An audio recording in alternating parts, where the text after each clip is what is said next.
heavy hitter.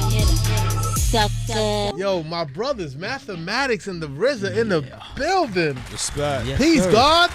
Peace. Still enough. Yo, this is crazy. Yo, absolute. Do you know? Damn.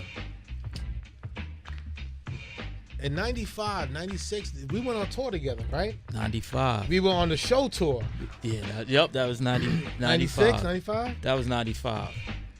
And me and Math, we spent a lot of time on a bus with That's crazy. with Ray, Ghost,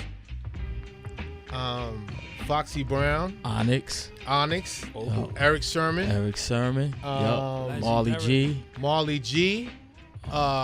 What's the homegirl that used to be called Sugar. Sugar T? Sweet Tea. Sweet Tea. Sugar. Yep. Jimmy Sugar. Henchman. Yep. Jimmy Henchman was on that boat, on that bus with us. That's crazy. I forgot. Yeah. Yeah, it sure was. What's the other kid, man? Nah, he's from the island too. Shaka. Not Killer Priest. Shaheem? No. Shit, I'm forgetting his name, and he'll be mad. He'll be so mad if I forgot his. Anyway, I'm gonna get it. In a second. But peace, man. You guys got a new project. You guys are here. Bong. I don't even know where to start. Like, I'm looking to the left. I got the right. Let's start with math today. I got math. You know what I mean? So math, man. Tell me. I mean, how are we here today in 2017 with a powerful project that I'm hearing that you had a lot to do with? Basically. Or is it your project? Or is it? How's this work? Yeah, is it a WuTang album or Mathematics? Or is it a Mathematics featuring? Well, what it WuTang? is, like, I'm WuTang, so it's a WuTang project. There it It's- is. You know what I He mean? kept it 100. Yeah, and basically, after we was doing A Better Tomorrow, Rza came to me and he basically was like, yo, you know, he heard how I was doing my progression with the music at that time. Absolutely. And basically, he was like, yo, I think you should do the next Wu-Tang Clan album. So when he said that, though, at the time, I was like, what? Yeah, that's how I was. I was like, nah, I don't think, you know, I didn't feel like I was ready at But the that's time. an honor. Yes. Yeah, it definitely is. But at the same time, it's a heavy load. And it's like the bar was set so high. So at the time, I was like, nah, I don't know. And kind of strayed away from it. But at the same time, even after that conversation, I'm always working. I'm always, you know. Absolutely. I'm on the road. I got the laptop with me, the Pro Tools. I'm home. I'm in the studio. I'm working. So I just kept working. And I'm on the road with Rza and Math a lot. Right. And, you know, and Math. Like, Right. if I'm All not the with time. Wu-Tang, I'm with Math. Right. Mostly. Right. So Math was hearing what I was doing, too. So Math was like one of the first brothers to get involved, and you know, we just started doing joints, and it just grew from there. And then when I got like about 5-6 joints together, you know, I went and saw the Abbott, you know, showed them what I had. And I was like, yo, you got some woo crack right here. You know what I mean? Straight up, you know what I mean? So, yeah, he was in the chamber, you know what I mean? And you know, like I hear when people say things, you know, I hear like when my crew, you know, when an MC gets certain music, it motivates them. So the tracks that Math was producing was motivating. It was making everybody want to spit and come and have fun. And that's why on this new project right here, you hear it, WuTang, the Saga Continues. You can hear the energy, the fun. You hear how Inspector Deck Hunger is there. You see even Redman. You just feel the fun in the lyrics, and so his music brought that out of them. And as I sat there having the executive producer position, you know, Absolutely. I can make executive decisions. I was like, yo, good job. Bong, hit the button. Who made that People Say joint? I made that. I made All right. it. All right. Yeah, I produce so every joint. I'm going to tell you something secretly now. Yeah. The only one that knows is the one that works at the label, Chanel, Miss Curly Coco. Yeah. All right. And I'm going to be honest because this is what I do. I've always been a fan of Wu-Tang. I grew up with you guys. We were peers all the way on the way up. But I remember Meth and Red around 2006, 2008. They were mad at me because they were like, yo, you was rough on us enough. You was always... And I remember that. When we was doing A-list radio back in the days, and I had to come up for a freestyle, Meth and Red was like, yo, you were rough on us. You like you almost forgot about us. And I don't think I did. I was just... I think the times were changing. And the reason why I'm saying that today is because the first time they premiered and played People Say For Us, we have, at this time, maybe 2-3 generations of hip hop, and we had a bunch of younger DJs in the room, okay? DJs who play every day on the radio, DJs who have big followings, big movements, and all kinds of stuff. And when that record played, everybody in the building was losing their mind and going crazy, which was a gauge for me to inform you that Wu-Tang was back. Respect. Now, you don't need those accolades, but for me, it was a DJ. It was a bar thing that was met by my peers of DJs, from some that were a little bit older, some that were a little bit younger, and it was just incredible to hear that the new project that you came up with did that. And I just wanted to salute you guys and say great job. Oh, that's Can we get some applause, please? Applauso. Appreciate that. Enough word. So, anyway. All right, so what's happening? Artwork, designs, what song, who's on there? Do we have exclusives? Can we play joints now? Like, yeah, you can play it now. You can play whatever you want. So let's take it there. Let's have some fun. Let me choose one. Yes, you choose one, Pop. Come on. Let's play. The joint I like is called "Lesson Learned" right here. Where were you when you first heard "Lesson Learned"? Well, I heard it in its infant stages in my studio, blasting through my. I got the 100,000 Boxster speakers still. All right, that's boom, boom, and it just came in. I was like, yo, that's that umph right there. So let's hear that one right now. There it is. Wu-Tang, Shade 45. Call us up if you got any questions for the Rza, Mathematics, Big Spanish DJ Enuff, Absolute, Young Rocco on the set.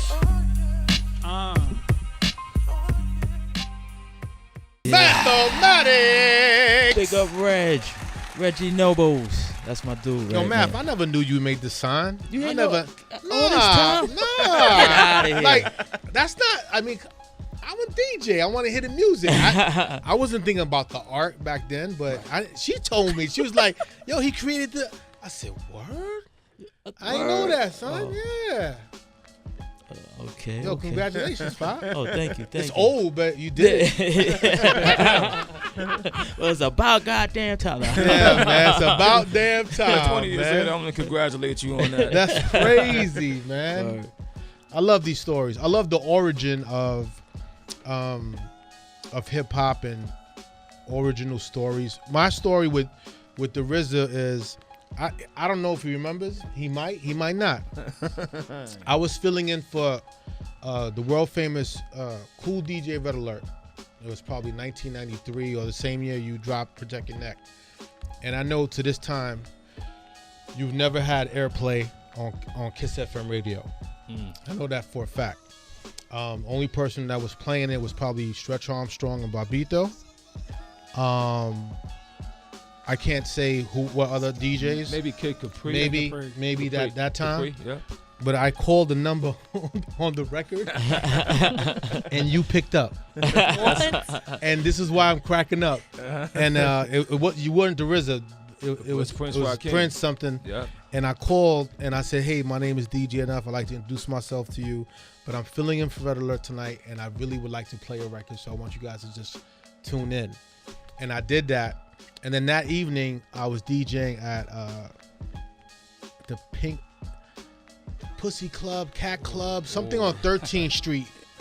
And him and the whole entire Wu-Tang came to my party. Yeah. And they were looking for me, and I didn't know they were coming. And ODB, God bless his soul, was like very aggressive, like, and Ray, "Where's DJ Enuff? Where's DJ Enuff?" And I was scared. But they were angry? No, because I didn't know who they were. There's a lot of them too. There was no picture on the vinyl, so I didn't know what they looked like. All I heard was a lot of ruckus and a lot of name whatever, and I thought these guys were coming to get me, and they just came to show love. That's all so it was. crazy. So to that day, that story means a lot to me because is that on what was on West Side Highway, that club there? It could have been. I don't know. But the point, it was a long time ago, and you guys all came, and I thought that was a beautiful gesture, and I just wanted to say thank you. Back at Math, what's your first introduction into this whole WuTang family? Like, how'd that happen? Are you related to somebody in the family? Did they all grow up with? They grow up out your apartment? Well, I'm from Southside Queens, and like my enlightener, my big brother Infinite, right? Through him, I met. They used to take me to the rallies. The Universal Parliament. So, of course. So that's where I met the God Rakim, Rza at. So I knew Rza for some time, just like in seeing him and crossing and crossing paths. And then Jizza used to live in Southside, and I knew his family. Absolutely. And I always heard like he was the illest MC ever. You know what I mean? It's like, his name is Law Justice, so there's, the great AJ. And, right. I was like, yo, where is he? When I'm going to meet him? You know what I mean? So, my brother happened to put me with him. Like, I ain't meet him till years later. My brother, Infinite, right. He put me together with him. We met because he knew I was an ill DJ. And I started DJing for him, when he was on Cold Chillin'. So that's really my intro right there. And then how I found out they was related, because Jizz was like, yo, my cousin's shooting a video in Queens, like, yo, go through. So when I went through, me and Infinite came through, it was Rza. So it was like, so yeah, that right there. I love that connection right there. That's incredible. And then the production, when did that start for you? Production started for me during the making of Cuban Links. Okay. I got the pleasure to see the Rza make ice cream. And when playing right now in the background? Yeah, that's crazy. Nice. Right? Nice yeah. segue. And that right there had me like I heard the like, transition. I gotta do this. Yeah, I heard the transition, and I just immediately came right into, because I was like kind of like outside the room, and I'm hearing because we was out late one night, and That's I when remember we was eating mad turkey burgers. Yeah, mad turkey burgers and drinking mad 40 ounces. I love it. Word. So I came in the room when it was finished. I was like, yo. Like, how? What? Like, what did you make that on? And he pointed out the ASR 10. Right. So, that's when he first started giving me my, first lessons in production. So the first thing I did, I was like, yo, I'm going to cop that right there. And I went and copped one. That's the same one. I got it to this day. Now, for this project, you mentioned you just started building and you always was on your work, whatever. What was the first record that you recorded for the project where you was like, yo, I got something here, and I know this could lead to what you're doing right now? Well, really, when I first started putting the beats together, because what I did, I got into a frame of thought, you know what I mean? Because it's like, we had just dropped a Better Tomorrow, and then, even what the God said, I guess it was in the back of my head, and me just still being hungry and feeling like I had something to prove, production-wise, I was like, yo, I just got to, let me buckle down.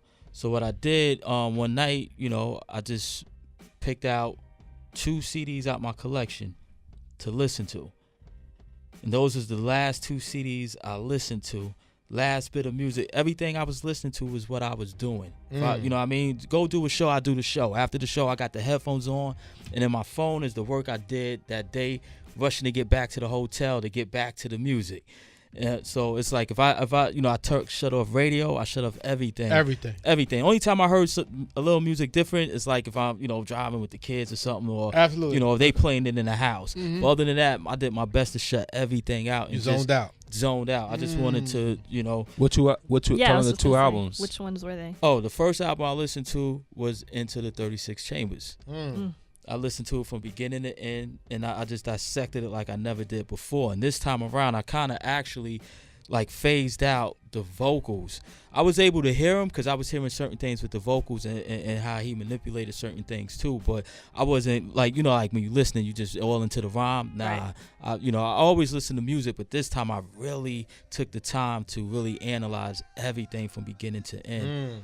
So I listened to that album from beginning to end, and then I picked up my second favorite producer, Dr. Dre, The Chronic 2001. And I listened to that album from beginning to end, and I really studied that album because the sonics on that album was just incredible. I loved his space and the certain things that he did that I really did the knowledge to. And after that, I just shut everything down. And my whole focus was not to try to imitate neither or. but just to learn from, and what I learned from him, use it in my own, the way I make my own music as far as expressing myself. I like that.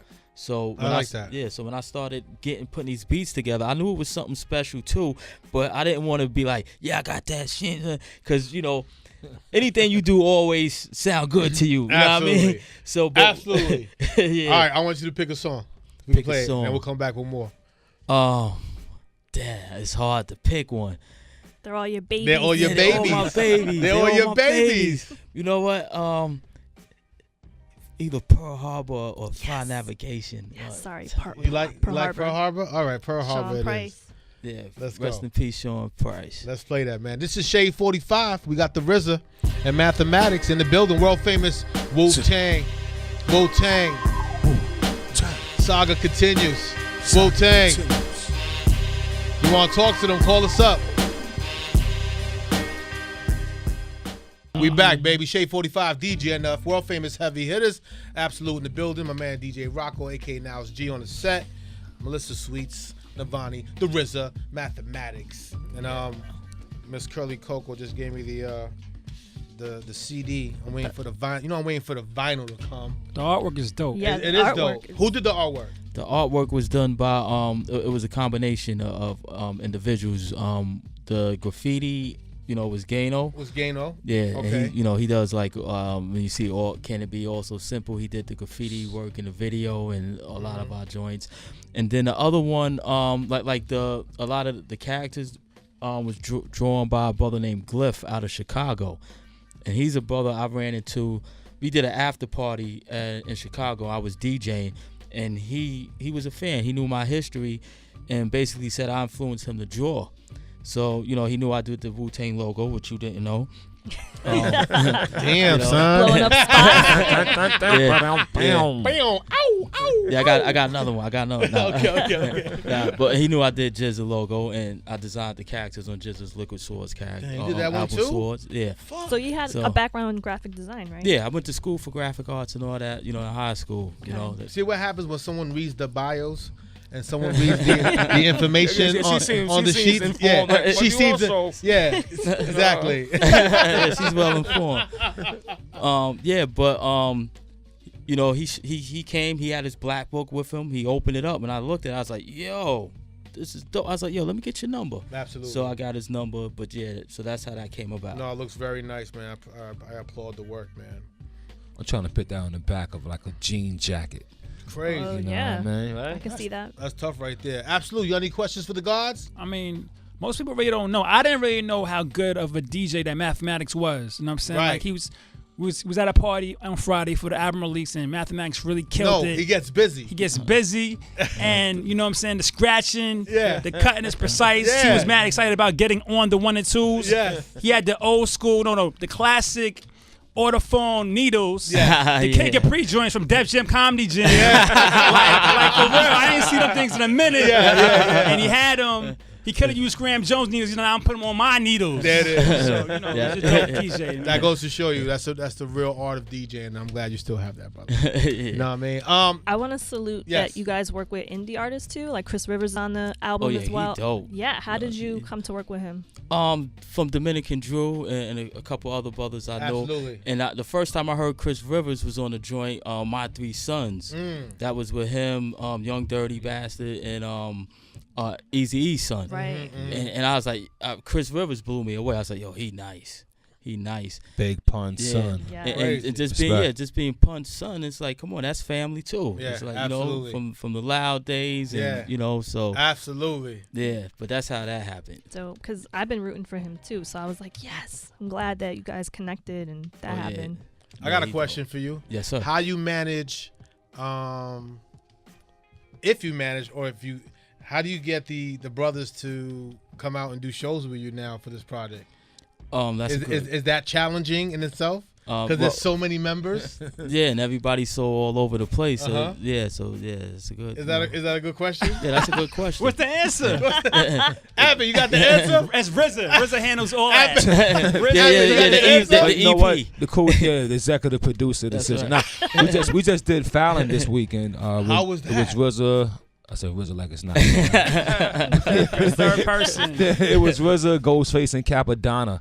You know what I mean? There's a hot song on the record also called Only One, and we rocked it on Fallon, so that was real fun. That's dope. I think as time, Math will be able to rally different MCs at different times to do what he do, the support. That's why I'm here right now. Amazing. Full support. Amazing.